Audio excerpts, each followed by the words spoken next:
Hello guys, welcome to the entertainment bus. तो आज मैं फास्ट एंड फ्यूरियस 9 की स्टोरी को एक्सप्लेन करूँगा। तो मूवी स्टार्ट होती है 1989 के एक रेसिंग ट्रैक से, जहाँ पे एक ड्राइवर का एक्सीडेंट हो जाता है और वो उसमें मर जाता है। वो और कोई नहीं, डॉम का फादर था। डॉम भी वहाँ पे था। फिर हमें प्रेजेंट टाइम का एक सीन दिखाई देता है जहाँ पे डॉम, लेटी और उनका बेटा ब्रायन है। तभी वहाँ पे एक कार आती है। उस कार को देख करके डॉम और लेटी प्रोटेक्शन के लिए आर्म्ड हो जाते हैं, लेकिन उस कार में से रोमन निकलता है और वो डॉम को रिलैक्स होने के लिए कहता है। रोमन डॉम से कहता है कि वो धूप में काला हो गया, शायद इसलिए डॉम उसको पहचान नहीं पा रहा है। Same old funny guy. Car में तेज और रैमजी भी हैं। फिर रैमजी डॉम को एक वीडियो दिखाती है और बताती है कि मिस्टर नोबडी ने साइफर को पकड़ लिया था, लेकिन तभी उनके प्लेन पे अटैक हो गया और साइफर वहाँ से भाग गई। रैमजी बताती है कि मिस्टर नोबडी का plane north west mountain equity में कहीं पे क्रैश हुआ है और उसमें एक डिवाइस है जिसमें से एक सिग्नल आ रहा है और उनको वो लेने के लिए जाना है। डॉम मना कर देता है, लेकिन लेटी उनके साथ जाने के लिए मान जाती है। डॉम उस वीडियो को दोबारा देखता है और उसमें उसको कुछ क्लू दिखाई देता है, जिसकी वजह से डॉम भी उस मिशन पे जाता है।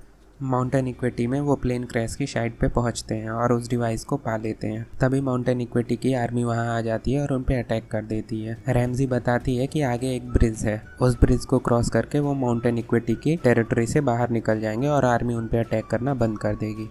उसी बीच रोमन कुछ सोल्जर के बीच में घिर जाता है और अंधाधुंध उन पे फायर करना शुरू करता है। वो सारे सोल्जर्स को मार देता है।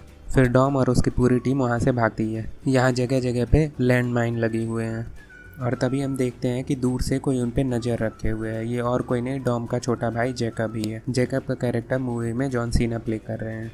तभी रोमन की ट्रक एक लैंड माइन पे आ जाती है और ब्लास्ट की वजह से वो अपना कंट्रोल खो देता है और दो खाई के बीच में उसकी ट्रक जा कर के फंस जाती है, जिसके जस्ट नीचे एक लैंड माइन लगी रहती है।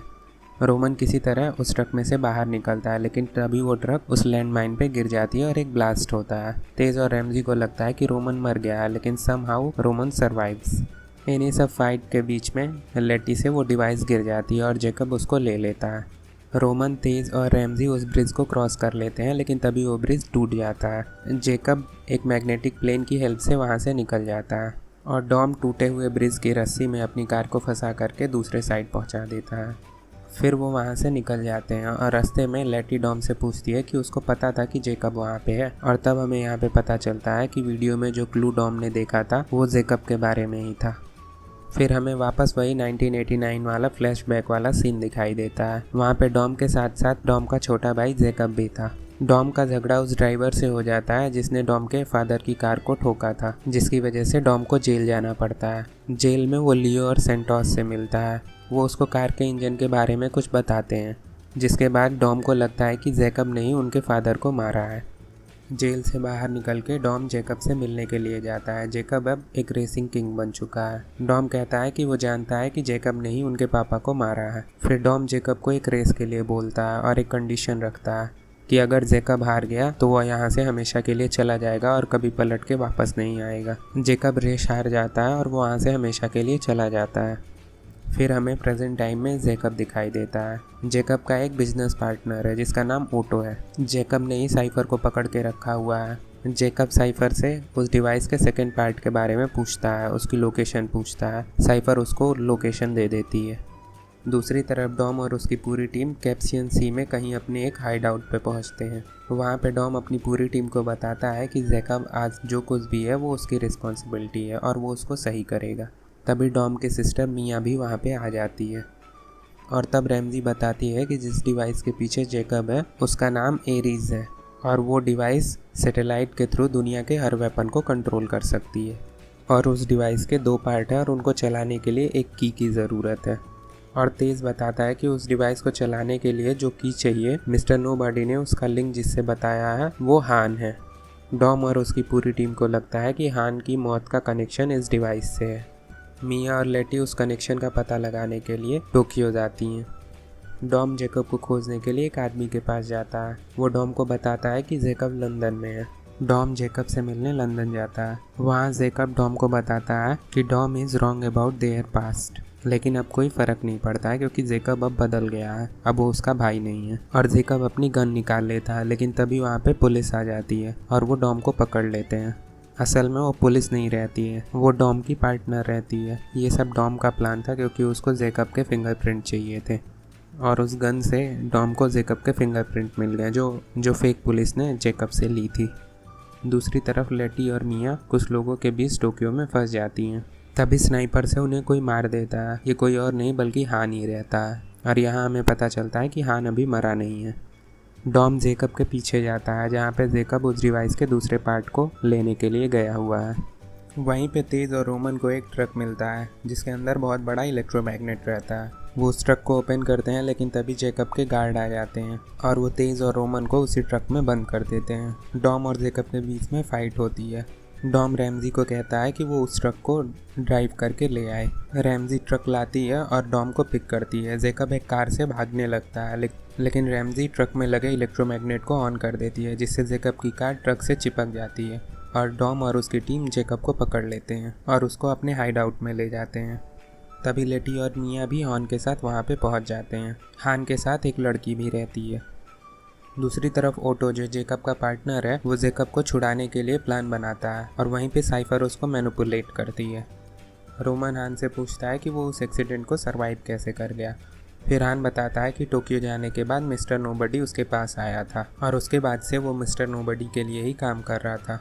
वहीं वो उस लड़की से मिलता है जो अभी हान के साथ रहती है। हान उसको बचाता है। उसके बाद से वो दोनों एक फैमिली बन जाते हैं और जो लड़की हान के साथ है उसी का डीएनए उस डिवाइस की है क्योंकि उस डिवाइस को उसके फादर ने बनाया था। हान ये भी बताता है कि डेकेड शॉ से मिस्टर नोबडी ने ही उसको बचाया था। वो एक्सीडेंट बस एक इल्यूजन था। तभी जेकब की टीम उस हाइड आउट पे आ जाती है। फिर जेकब डॉम को बताता है कि वो पहले नोबडी के लिए ही काम करता था। फिर जेकब और डॉम के बीच में आर्ग्यूमेंट होता है। फिर जेकब उसको बताता है कि उनके फादर उसकी वजह से नहीं मरे थे, वो उनका खुद का डिसीजन था, जेकब ने कुछ नहीं किया था।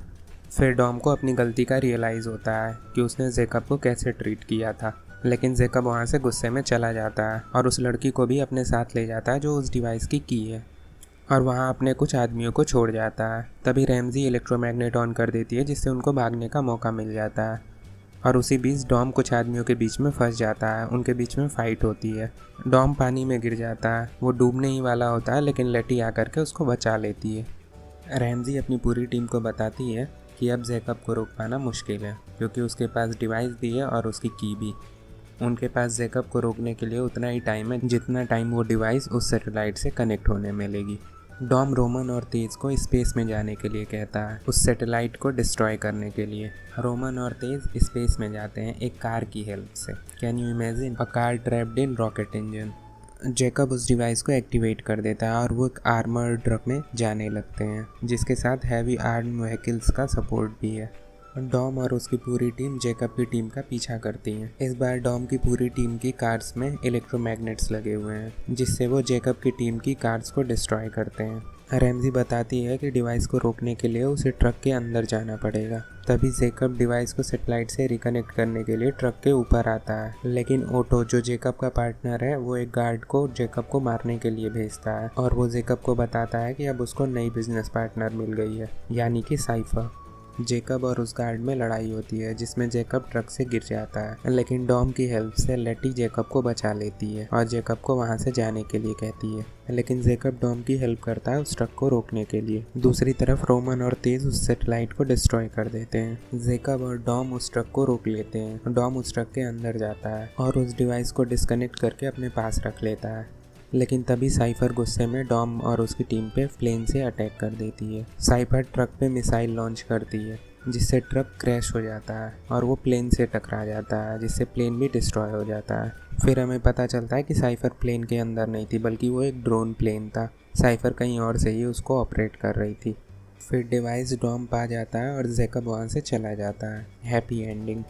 देन हमें वही डॉम का ओल्ड हाउस दिखाई देता है जो हर फास्ट एंड फ्यूरियस मूवी के लास्ट में दिखाई देता है जहाँ वो और उसकी पूरी टीम रहती है। खाने की टेबल पे मिया के बगल वाली चेयर खाली रहती है। डॉम बोलता है वेट समवन इज कमिंग और हमें एक स्पोर्ट्स कार दिखाई देती है, ब्लू कलर की स्पोर्ट्स कार जैसी कार ब्रायन ओकॉर्नर चलाया करता था और मूवी यहीं पे एंड हो जाती है। I think Brian O'Conner next Fast and Furious movie में रिटर्न करेगा। Thank you, bye bye.